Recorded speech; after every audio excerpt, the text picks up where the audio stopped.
Meal prep ala Jepang, hemat waktu, hemat uang, hemat emosi. Sebelumnya, pastikan klik tombol subscribe, share, dan like dulu ya, agar channel ini bisa lebih berkembang, bermanfaat buat lebih banyak teman-teman yang lain. Terima kasih. Yuk lanjut deh. Halo mom semua. Pagi hari itu niatnya cuma buka kulkas. Tapi yang kebuka malah pikiran. Isinya rame, penuh, tapi anehnya nggak ada yang siap dimasak. Sama persis kayak kepala kita yang kelihatan sibuk, tapi nggak ada satupun yang beres. Tangan pegang pintu kulkas, mata kosong, sambil mikir hari ini masak apa lagi. Dan anehnya, ini kejadian hampir tiap hari. Kayak siklus hidup ibu rumah tangga yang nggak pernah libur. Terus hidup berjalan dengan mode otomatis. Masak dadakan, dapur berantakan, hati ikut sumpek, anak nanya makan apa, dompet menjerit halus. Karena lagi-lagi tergoda beli makanan jadi. Lucunya, kita sering nyalahin diri sendiri, merasa kurang pintar ngatur waktu. Padahal yang bikin capek itu bukan aktivitasnya, tapi kekacauan kecil yang numpuk tanpa sistem. Di titik itu, ngeliat cara orang Jepang nyiapin makanan tuh rasanya kayak ditampar halus, tapi sopan. Gak ribet, gak drama, tapi rapi dan tenang.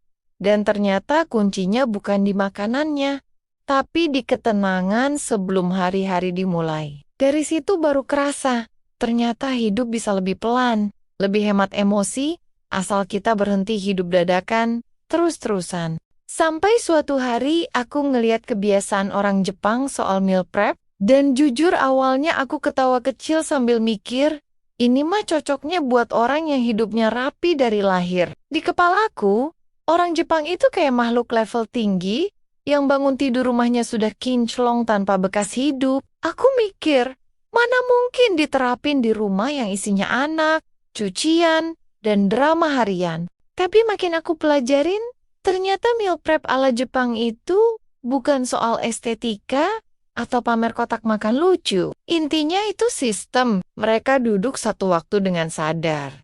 Mikirin makan untuk beberapa hari ke depan.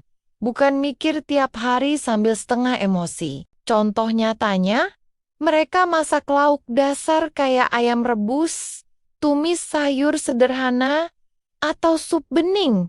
Terus disimpan rapi. Bukan buat gaya, tapi biar besok tinggal ambil dan lanjut hidup. Yang bikin aku langsung merasa kena itu bagian waktunya. Biasanya aku masak tiap hari sambil terburu-buru, anak nanya, wajan kepanasan, minyak muntrat, dan kepala rasanya penuh. Tapi pas nyoba meal prep, aku masak lebih lama, tapi cuma sekali, misalnya hari Minggu.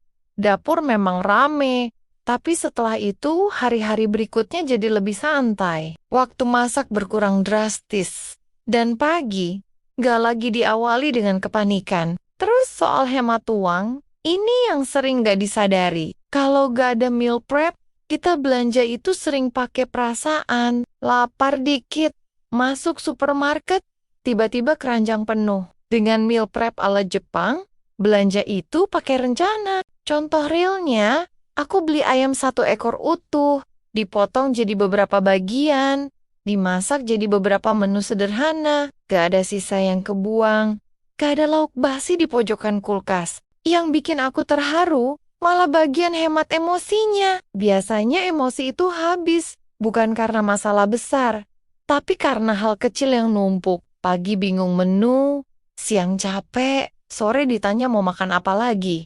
Dengan meal prep, pertanyaan itu hilang. Kita buka kulkas, lihat pilihan, dan hati langsung lebih tenang. Kayak hidup tuh sudah disiapin sedikit, nggak semuanya dadakan. Orang Jepang juga punya kebiasaan bikin makanan dengan rasa netral. Ini kelihatannya sepele, tapi dampaknya besar. Lauk nggak terlalu pedas, nggak terlalu manis, jadi bisa dikombinasikan. Hari ini ayamnya dimakan sama nasi, besok bisa jadi isian sup, lusa ditumis lagi. Di rumah, ini realistis banget buat ngurangin drama anak yang tiba-tiba bilang bosan. Aku juga belajar soal porsi. Meal prep bikin kita lebih sadar seberapa banyak yang dimasak dan dimakan. Biasanya kalau masak dadakan, porsinya suka kebablasan. Dengan sistem ala Jepang, mereka masak secukupnya, disimpan dalam wadah kecil, jadi nggak ada cerita makan berlebihan. Cuma karena sayang mubazir, ini pelan-pelan ngaruh ke kesehatan dan badan, tanpa diet menyiksa. Yang lucu, sejak ngikutin cara ini, kulkas jadi berubah fungsi. Dulu kulkas itu tempat nyimpen harapan palsu, penuh tapi nggak berguna. Sekarang kulkas jadi kayak asisten pribadi, dibuka langsung ngerti isinya apa, mana yang duluan harus dimakan. Ini ngurangin momen bengong sambil mikir, yang biasanya bikin kita makin capek. Meal prep ala Jepang juga ngajarin soal ritme hidup. Mereka nggak masak sambil marah-marah, tapi sambil fokus. Aku nyoba masak sambil dengerin lagu atau podcast, dan rasanya beda. Masaknya memang lama, tapi hati lebih tenang. Capeknya ada, tapi capek yang gak bikin pengen nangis di kamar mandi. Hal kecil lain yang kerasa itu hubungan sama anak. Karena waktu masak berkurang di hari biasa, aku punya waktu buat dengerin cerita mereka tanpa sambil aduk wajan. Contohnya, sore hari aku tinggal angetin makanan, terus bisa duduk sebentar nemenin anak ngerjain tugas. Ini kelihatannya kecil, tapi rasanya hangat. Orang Jepang juga terbiasa menyiapkan bahan setengah jadi. Misalnya bawang sudah dipotong, sayur sudah dicuci. Ini sederhana, tapi sangat menolong. Di rumah, ini berarti kita nggak perlu nunda masak cuma karena males motong. Hambatan kecil yang biasanya bikin kita nyerah, jadi hilang. Yang paling aku suka, meal prep ini nggak menuntut kesempurnaan. Kadang masakanku juga gagal.